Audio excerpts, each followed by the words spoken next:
We often think that coaching is something that transforms clients or thinkers, as I like to call them. But what if the coach themselves is also profoundly and amazingly transformed themselves? Today, we're going to unpack some of the processes and research behind what makes coaching so powerful, not just for the thinker, but for the coach themselves on an emotional level, mental level, and even in their brain, how they are wired. And so today, let's get into that. I would like to share with you a number that just blows my mind, which is right now, 37% of you have subscribed to this channel, and for that, I am grateful.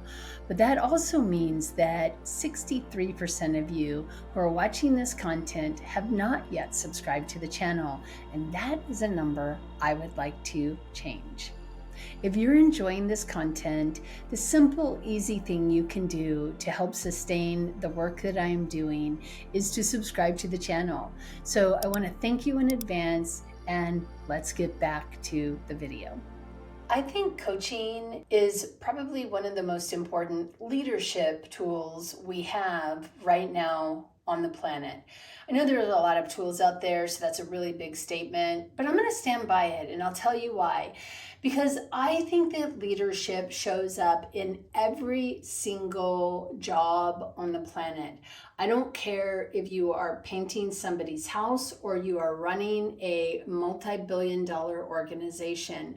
Leadership and your capacity to be in relationship with other people is fundamental to long, ongoing success. Now, we definitely have examples of people who don't have great leadership skills but are phenomenally brilliant, and therefore they get very wealthy and successful in spite of the fact that they have very poor relationship skills.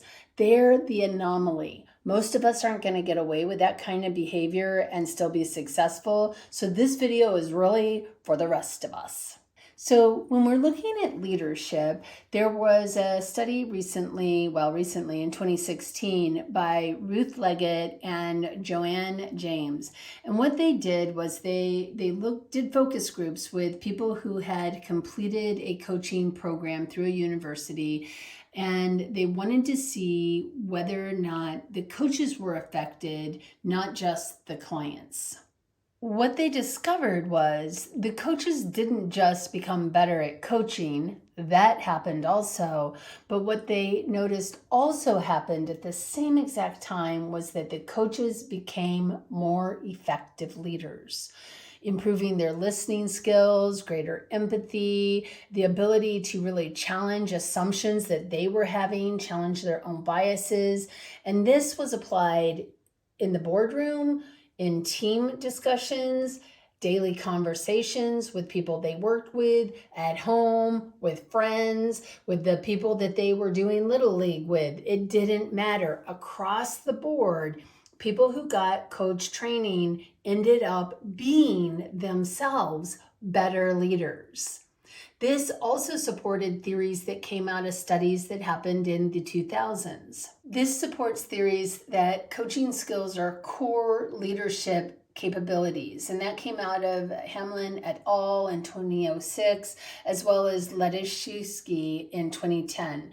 And what it showed was that coaches who were managers and went through a coach development training actually learned how to lead through inquiry, not just through telling and instruction.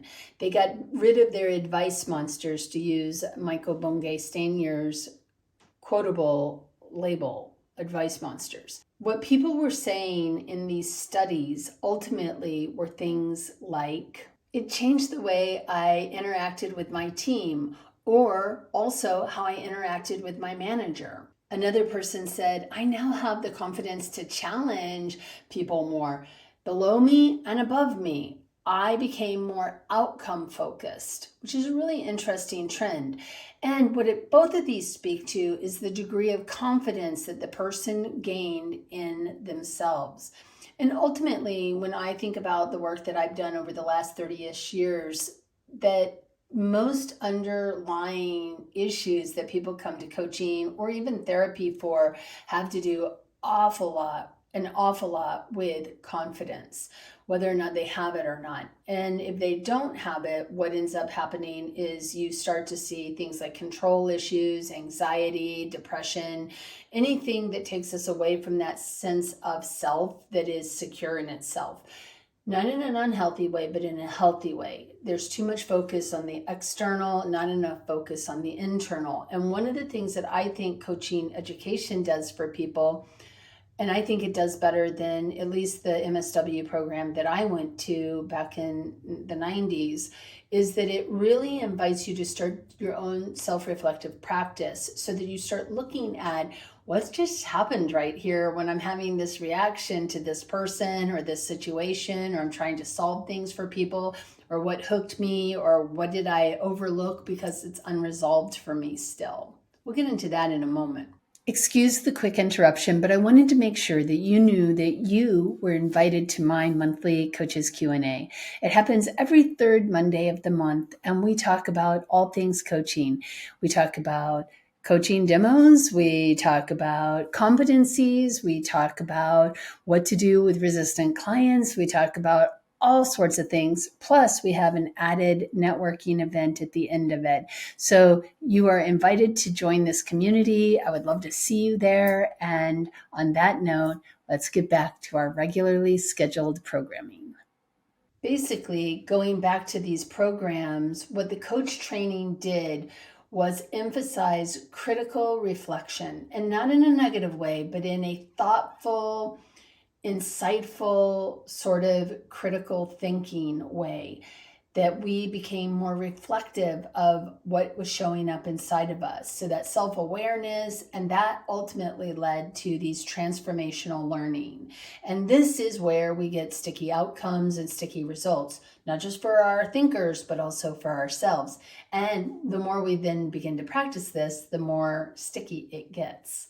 In a coaching program, coaches are invited to really explore their own beliefs, their values, and also their own identity, whether this is as a friend, as a partner, as a parent, as a leader, as a coach. It is across the board again, where we're being invited to really do that deep exploration. And many found themselves becoming much more authentic and self-regulated and aware of how they show up in the room with other people. This is a pretty big, cool thing. This wasn't just about confidence, and it wasn't a coincidence. It was a fundamental mindset shift that happened as people became rooted in this capacity to be self-reflective and self-understanding. Coaches began using their skills in non-coaching contexts, go figure, because the skill worked. I think about my own marriage. I'll be celebrating 27 years this year in 2025.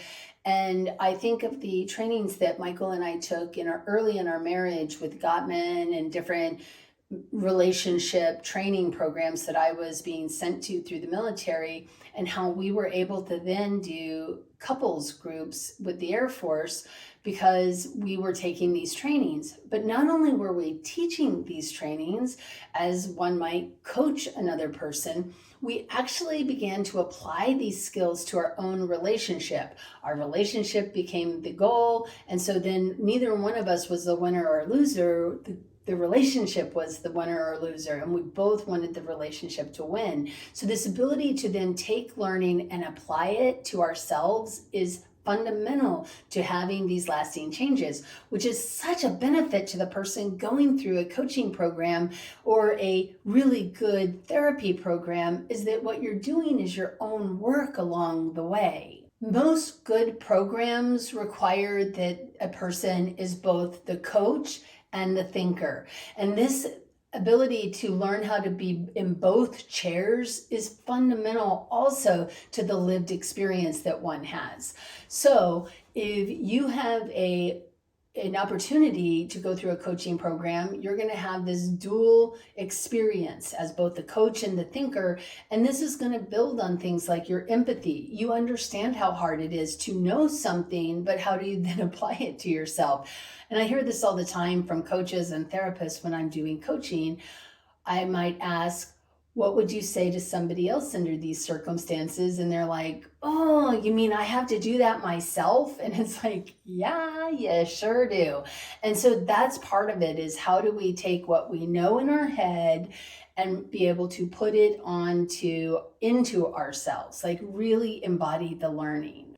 Being coached taught coaches how to be better clients, number one, but it taught them how to listen better for what's underneath, because they knew when they were being asked questions that there was deeper waters underneath the surface that they could tap into. Because most programs take longer than a weekend, the reflective practice wasn't just a one and done event, it became a habit.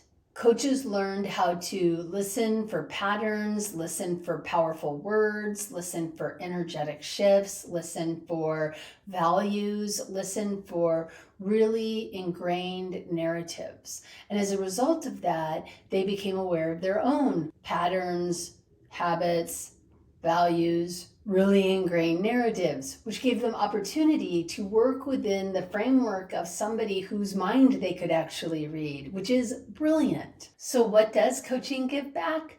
Confidence, clarity, connection, and transformation.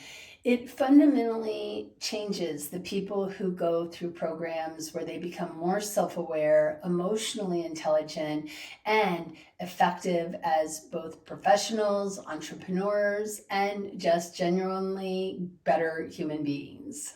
Whether you're considering a coaching training or building a coaching culture at work, know this: coaching develops more than skills. It develops the people who are working with and around you.